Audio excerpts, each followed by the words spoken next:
Įdomus, mažai kam žinomas faktas apie tave. Mano pirminis išsilavinimas yra verslo teisės išsilavinimas, tai kurį laiką dirbau to darbą, bet vedamas hobio perėjau į rinką ir šiuo metu sėkmingai joje darbuojuosi. Koks buvo tavo pirmasis įspūdis apie šią įmonę? Ar jis pasitvirtino? Pirmą dieną atėjus į darbą, tai visi tokie geriečiai ir labai visi stengiasi padėti. Tai tas įspūdis toks pat ir likęs po daugelį metų, kiek aš dirbu įmonėj, dėl to, kad visi komandiškai dirba, siekiam vieno bendro rezultato ir ta pagalba ir išlikus iki šiol. Tikslas ar procesas?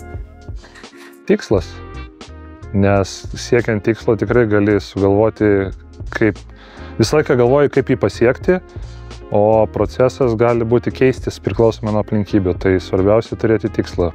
Procesą galima visada pakoreguoti. Jeigu į negyvenamą salą galėtum pasiimti 3 daiktus, kokie jie būtų ir kodėl?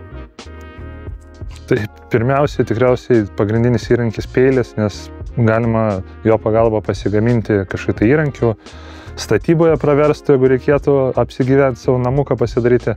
Antras būtų kompasas, kad suprasčiau, kur aš čia randuosi orientuotis aplinkoje. Paskutinis tikriausiai reikia iš tos salos bėgti valtį, pasiimčiau tai, kad galėčiau iš tos salos ištrūkti. Jo, bet aš vakar pažiūrėjau, kur filmavom, tai tokia nesąmonė.